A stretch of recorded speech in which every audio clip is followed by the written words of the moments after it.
अर्जुन अपनी पत्नी आरती के साथ रात के 1 बजे अपनी कार में रोमांटिक सॉन्ग सुनते हुए कार ड्राइव कर रहा था। अर्जुन, अब तो बता दो कि ऐसा कौन सा सरप्राइज है जो हम आधी रात को लॉन्ग ड्राइव पर निकले हैं?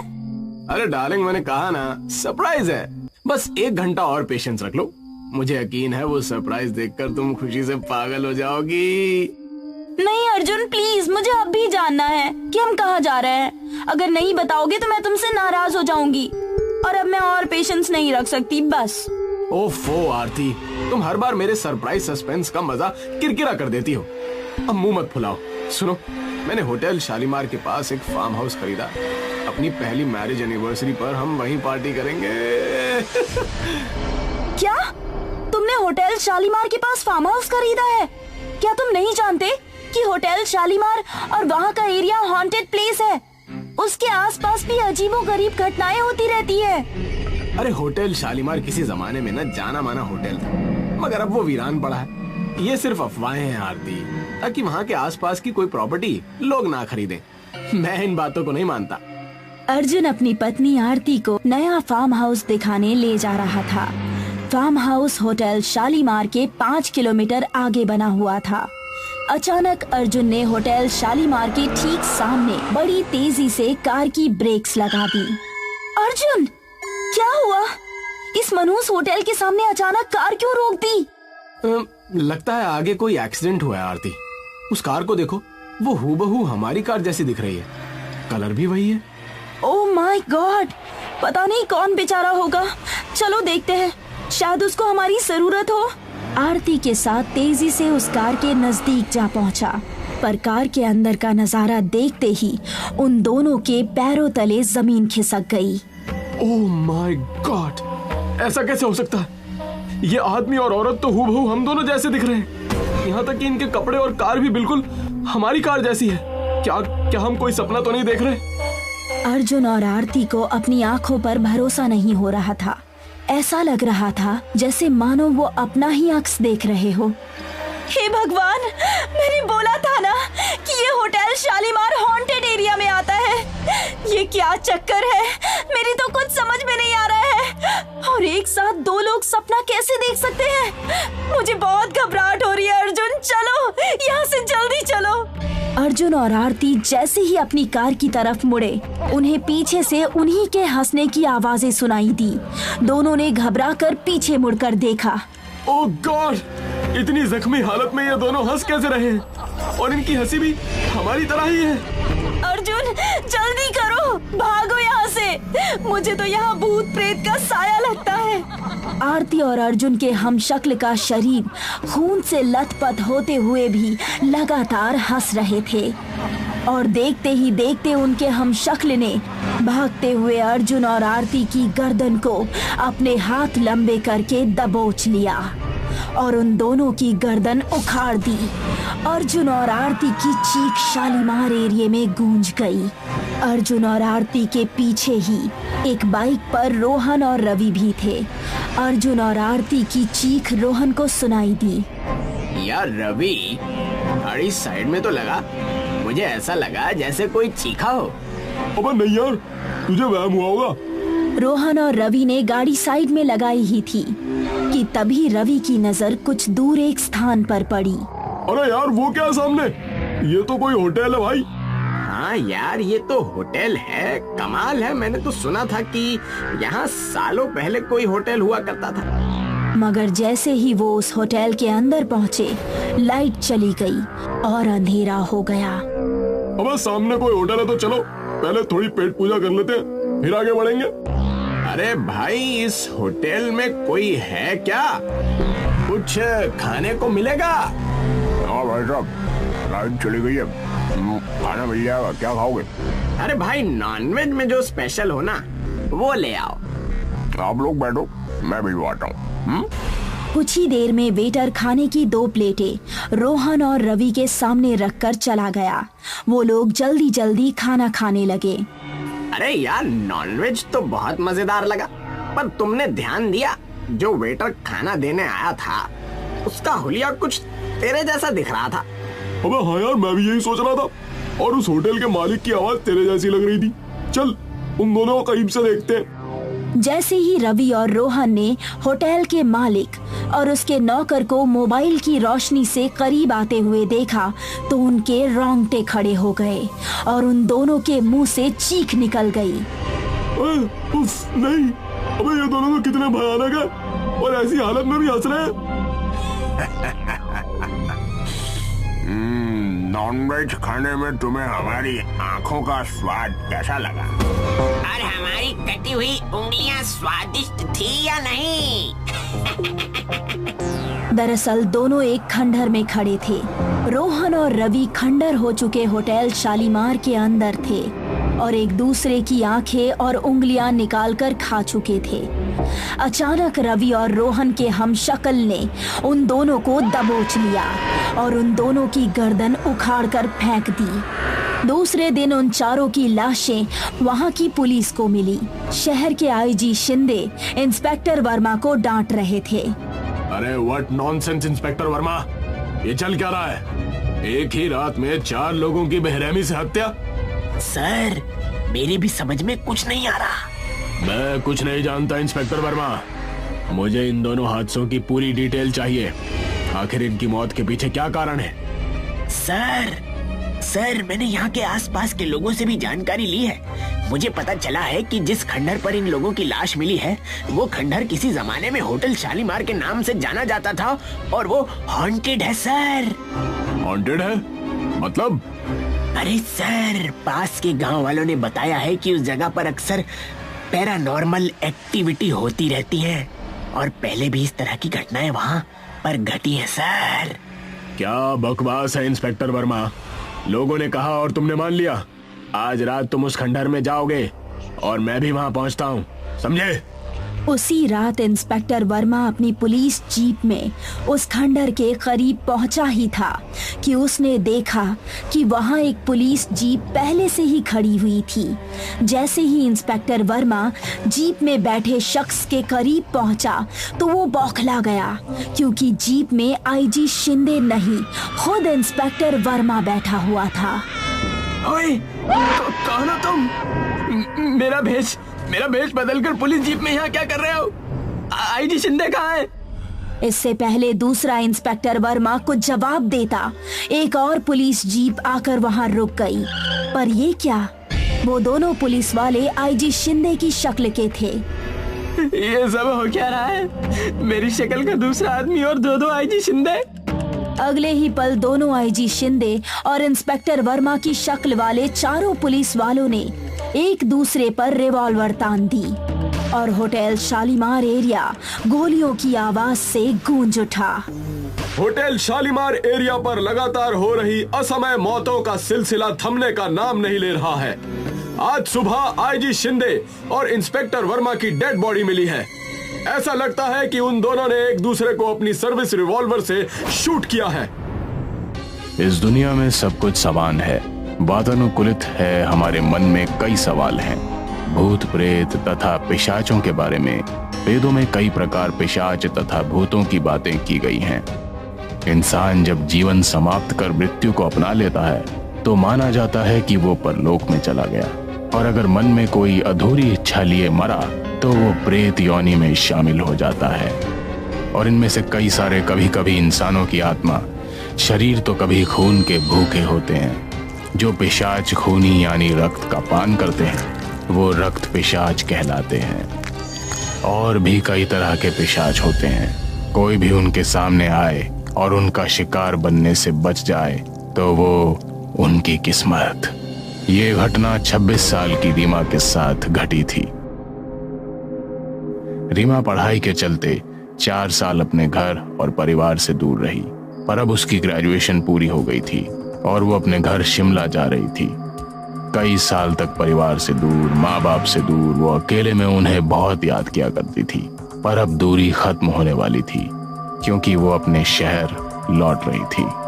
वो फोन पर अपनी दोस्त नीरू से बातें करने में इतनी गुम थी कि टाइम का उसे ख्याल ही नहीं रहा कि कब रात के 11:30 बज गए। यार रीमा, बहुत देर हो गई, तो एक काम कर, आज मेरे ही घर रुक जा, कल अपने घर चली जाना।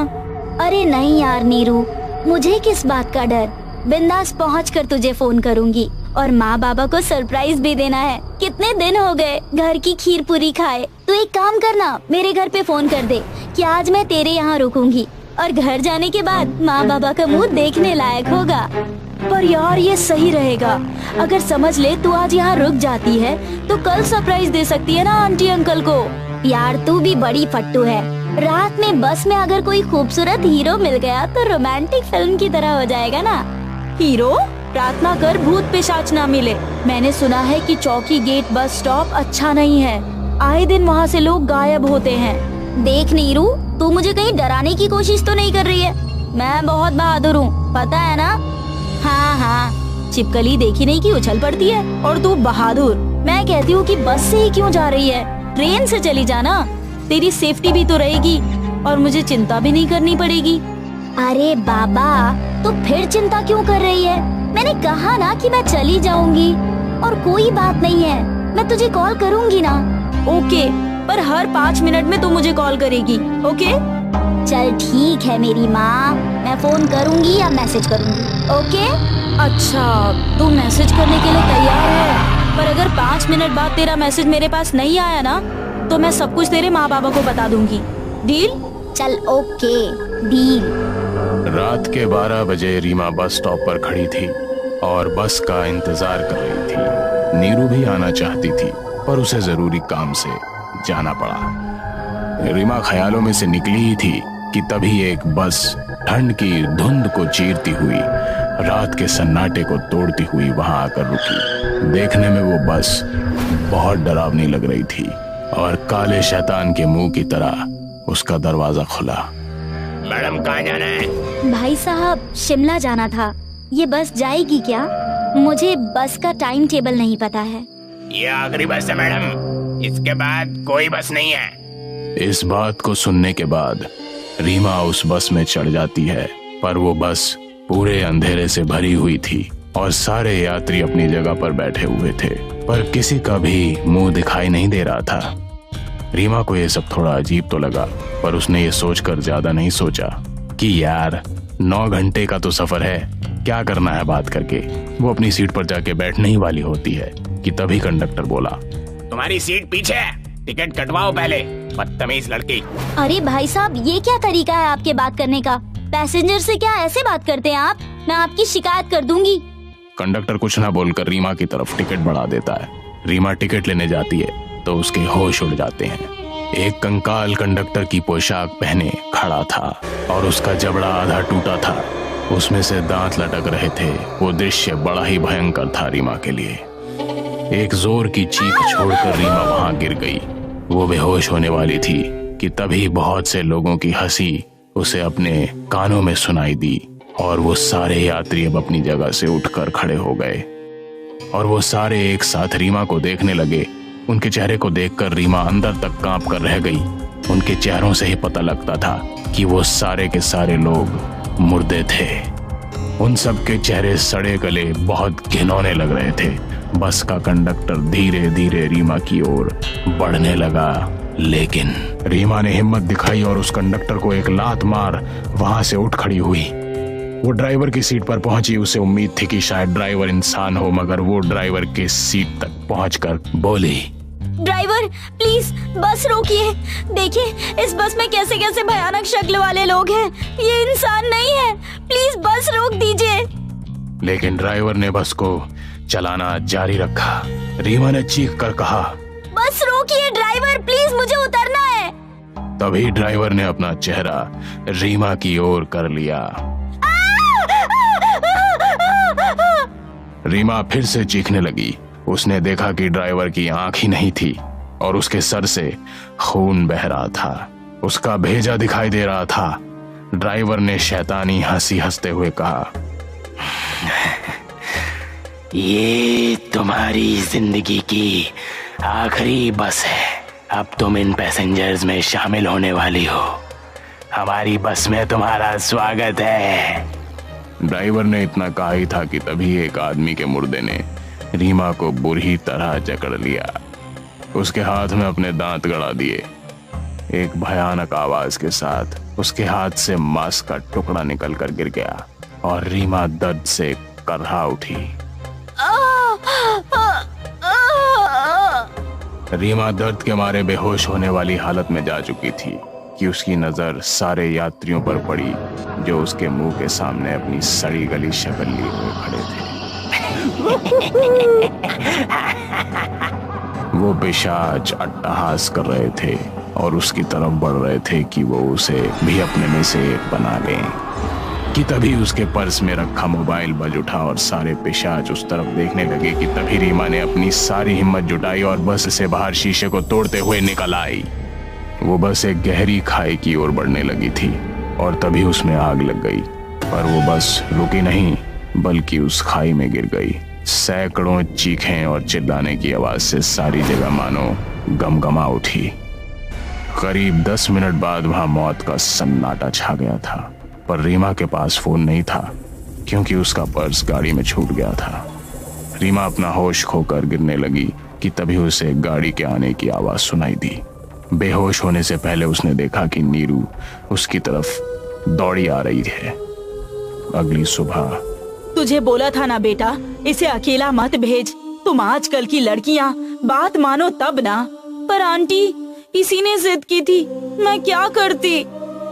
रुको, इसे होश आ रहा है। मैं कहाँ हूँ? और पापा, माँ, नीरू, मैं जिंदा हूँ। हाँ, मगर तुझे किसने कहा था चौकी गेट से जाने को?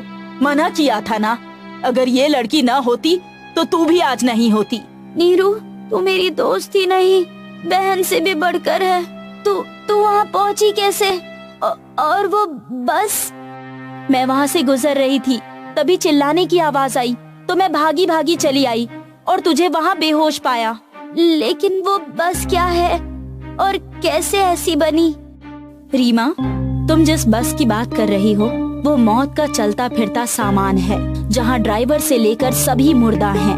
20 साल पहले एक बस शिमला जाने के लिए निकली, पर कभी वहाँ पहुँची ही नहीं। रास्ते में वो बस खाई में गिर गई। करीब आधे घंटे तक वो लोग जीवित थे और सहायता के लिए रो रहे थे, चीख रहे थे, पर आपातकालीन उद्धार कारक को वहाँ पहुँचने में देर हो गई और इससे वहाँ के सारे यात्री मारे गए और नेताओं ने इस बात को दबा दिया। मुझे ये इसलिए पता है क्योंकि मैं उन्हीं आक्रांतों में से एक की बेटी हूँ। मेरी माँ वहाँ थी और वो आखिर तक बची रही, मौत से लड़ रही थी। रीमा, वो बस हर रात चलती है और अपना खाली सीट भरती है। जिस दिन सारे सीट भर जाएंगे उस दिन ये सब खत्म हो जाएगा। श्रीकांत निवास में रवि और टीना की मंगनी की तैयारी चल रही थी। इस मौके पर सभी खुश थे, लेकिन अमित के चेहरे पर एक डर सा दिखाई दे रहा था। आप किस सोच में डूबे हुए हैं? मेहमान भी आने शुरू हो गए, सब कितने खुश हैं, और आप हैं कि फ्लैशबैक में खोए हुए हैं। अरे यार, आज रवि की मंगनी है, मुझे उसकी बात याद आ रही है। उसने कहा था कि वो वापस आएगी। आप चिंता मत कीजिए, कोई नहीं आने वाला। फंक्शन अच्छा खासा चल रहा था और अब अंगूठी पहनाने का टाइम हो चुका था। रवि और टीना अमित और घर के बाकी सदस्यों के साथ बीच में खड़े थे। सभी मेहमान उनको घेरे हुए थे। रवि टीना को रिंग पहनाने ही वाला था, तभी एक भयानक आवाज आई। रुको, घर में इतना अच्छा खुशी का मौका है और आप सब मुझे ही भूल गए। ये आवाज सुनकर अमित डर गया और बाकी सबने दरवाजे की तरफ देखा। कोई औरत मुंह पर घूंघट ओढ़े झुककर खड़ी हुई थी, जिससे पता चलता था कि वो कुबड़ी थी। घुंघरों की आवाज करते हुए उसने अपने कदम बढ़ाए और उसके चेहरे से घूंघट हटकर जमीन पर गिर गया।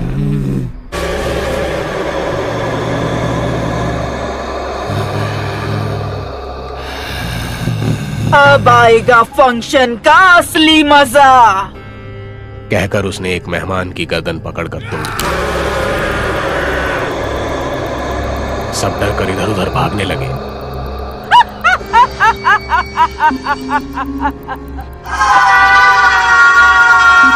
उसकी आवाज इतनी भयानक थी कि सभी ने अपने कानों पर हाथ ढक लिए। सबके कानों से खून बहने लगा। एक एक करके सभी बेहोश हो गए।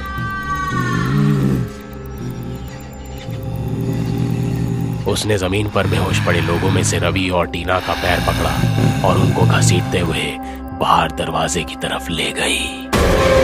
जब अमित की आंख खुली तो उसने देखा सभी लोग बेहोश पड़े हुए हैं और रवि और टीना गायब हैं। उसने अर्पिता को उठाया और वो डरते हुए होश में आई। रवि और टीना कहाँ है? और वो कुबड़ी डायन? वो उनको अपनी उस गुफा में लेकर गई होगी जिसमें वो 18 साल पहले गायब हुई थी। दूसरी तरफ रवि और टीना डायन के सामने खड़े हुए थे। वो एक गुफा में थे। डायन ने अपनी मायावी शक्ति से उनके पैर बांध रखे थे। दोनों बेबस खड़े हुए अपनी डरती हुई निगाहों से उसे देख रहे थे। कौन हो तुम? क्यों तुमने हमें अगवा किया? अगर जिंदा रहे तो तुम्हारे पिता से पूछना कि मैं कौन हूँ, वही अच्छे से बता पाएंगे। सुनकर टीना और रवि दोनों डर गए। तभी उन्होंने देखा कि एक बकरी घूमती हुई गुफा के अंदर आ गई है। चलो ये अच्छा हुआ, वैसे भी बहुत देर से भूख लगी थी। कहकर वो उस बकरी पर झपट पड़ी।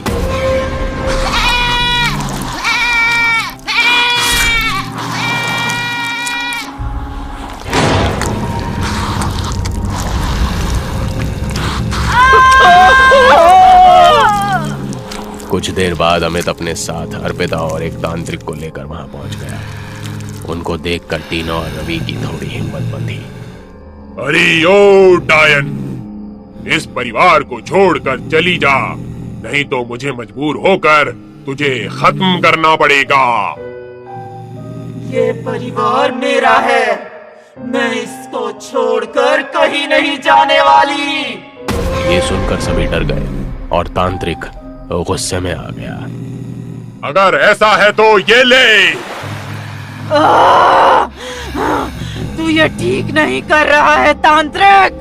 चली जा, अब भी वक्त है। बस कुछ देर और, फिर मैं ये शरीर छोड़कर इस टीना के शरीर में समा जाऊंगी। तो अब तुझे खत्म करना ही पड़ेगा। कहकर तांत्रिक ने एक मंत्र पढ़ा और उसके ऊपर पानी फेंका। फिर अपने गले से एक माला उतारी और तेजी से उसके गले में डाल दी। निकाल इसको! कुबड़ी डायन ने माला को उतारने के लिए जैसे ही उसको छुआ, जमीन पर गिरकर मचलने लगी। बैठ जा। तांत्रिक की बात सुनकर वो बैठ गई और तांत्रिक उसके सामने बैठकर मंत्र साधन करने लगा।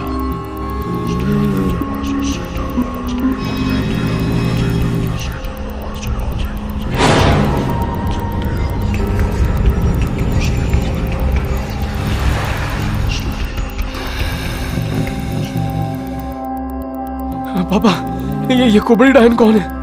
क्यों ये हमारे घर को अपना परिवार बता रही है? बेटा, ये मेरी पहली बीवी पूर्णिमा है। तुम्हारी मम्मी से पहले मैंने इससे शादी की थी, लेकिन हमें कोई औलाद नहीं हो रही थी। मुझे अपने घर का वारिस चाहिए था, इसलिए मैंने कई जगह से इसका इलाज करवाया, लेकिन कहीं से भी कामयाबी नहीं मिली। फिर आखिरकार मैंने तंत्र विद्या का सहारा लेने की सोची। मैंने इसको एक तांत्रिक को दिखाया। उसने हमें कुछ साधनाएं करके तो दी और कुछ औषधियों के जरिए इलाज करने को कहा। उसकी बताई गई साधना हम दोनों पति पत्नी मिलकर किया करते थे और उसे दी गई औषधि को भी मैं इसे रोजाना दिया करता था। उन औषधियों से इसके शरीर में कमजोरी आती जा रही थी, इसे दर्द रहने लगा था और कमर अपने आप भारी होती जा रही थी। इसने मुझे बताया कि इसको परेशानी हो रही है, तो मैंने तांत्रिक से कहा। उसने कहा कि यह इलाज का हिस्सा है, अगर औलाद चाहते हो तो पूरा इलाज करना ही पड़ेगा। मैं औलाद के लालच में अंधा हो चुका था। मैंने वो औषधियां इसको जबरदस्ती खिलाई और धीरे धीरे ये बदसूरत हो गई और इसको कुबल निकल आया। तब जाकर तांत्रिक ने सिर्फ इतना कहा कि इलाज का इस पर कोई असर नहीं हुआ, आगे वो कुछ नहीं कर सकता। मैंने सब्र कर लिया, लेकिन इसको इस बात से बहुत तकलीफ हुई।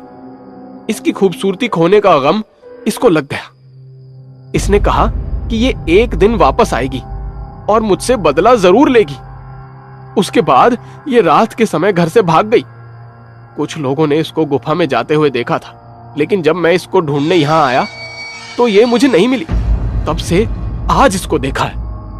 आपने बहुत गलत किया पापा, आपको ऐसा नहीं करना चाहिए था। अरे मेरी गलती है, लेकिन इसकी सजा मेरा परिवार नहीं भुगतेगा, इसलिए इसका मर जाना ही सही होगा। 18 साल अंधेरे में कैद रही हूँ, काली शक्तियाँ हासिल की है मैंने। मुझे मारना इतना आसान नहीं है।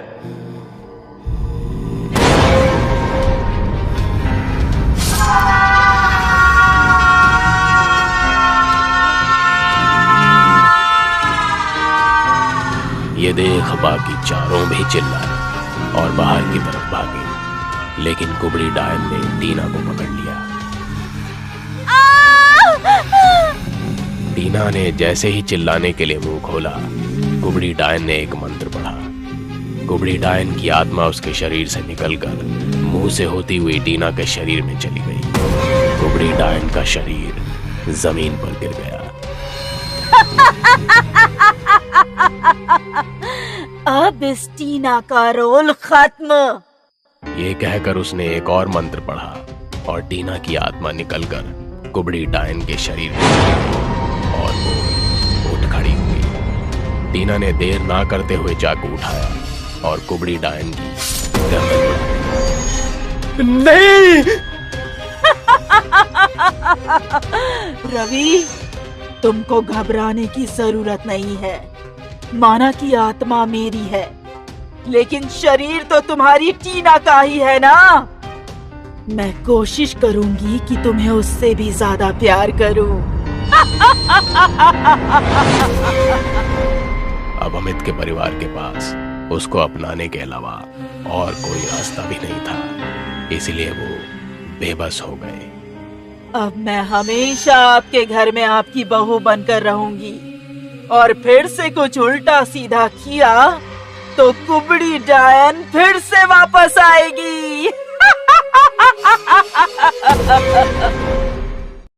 एरोप्लेन में बैठे यात्री यात्रा का आनंद ले रहे थे। तभी अचानक खिड़की से देखती लेडी यात्री की खिड़की पर एक कंकाल का डरावना चेहरा उभरता है। क्या हुआ मैडम? भूत! भूत! ओह गॉड, हजारों फीट ऊंचाई पर ये कंकाल कहां से आ गया? तभी खिड़की से अंदर देखता कंकाल गायब हो जाता है और प्लेन के अंदर एक पायलट आकर बड़ी बड़ी दाढ़ी मूंछों वाले मुल्ले टाइप के दिखने वाले आदमी को गिरेबान से पकड़कर घसीटता हुआ दरवाजे की ओर ले जाने लगता है। क्या हुआ जनाब, क्या हुआ? अरे पायलट साहब, क्या हुआ? इन्हें कहाँ ले जा रहे हो? अरे क्या हुआ जनाब, हमें कहाँ ले जा रही हो? बचाओ बचाओ! मगर पायलट कुछ नहीं बोलता है। प्लेन का दरवाजा खोलता है और उसे लेकर बाहर कूद जाता है। अरे ये क्या पागलपन है? वो मुल्ला को लेकर क्यों कूद गया? बेचारे मुल्ला का क्या हुआ होगा? वहाँ ऊपर ये घटना हो रही थी। यहाँ नीचे एक गोडाउन में भी एक मुल्ला जैसा दिखने वाला आदमी अपनी बंदूक लिए बाकी बंदूकधारियों से कह रहा है, अरे ऐसे कैसे हो सकता है? खबर आई है कि हमारे मखदूम साहब को एक पायलट लेकर प्लेन से कूद गए कि उस प्लेन के सारे पायलट मौजूद थे। उन्होंने सुरक्षित लैंडिंग भी की।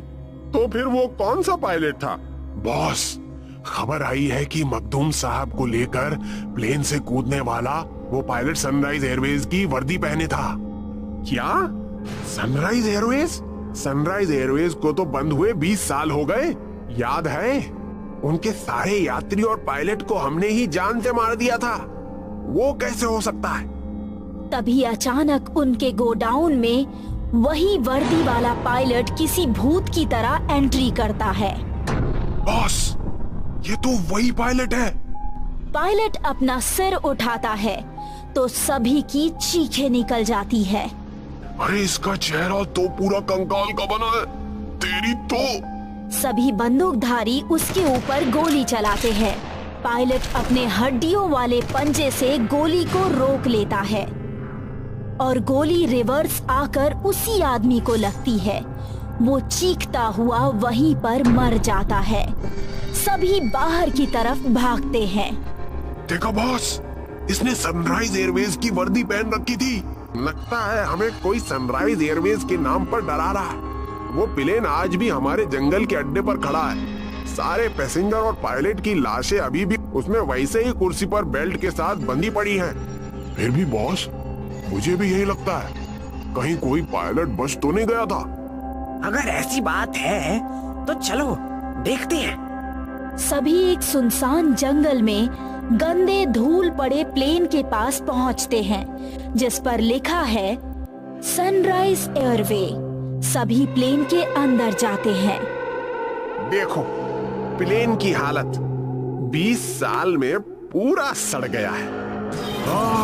और इनके यात्री देखो, इन्हें हमने कुर्सी पर बेल्ट के साथ बांधे बांधे ही मार दिया था। आज भी इनकी लाशें कुर्सी में बेल्ट से बंधी हैं। हाँ, लेकिन हमारे अड्डे पर तो पायलट आया था। आओ कॉकपिट में पायलट को भी देख लेते हैं।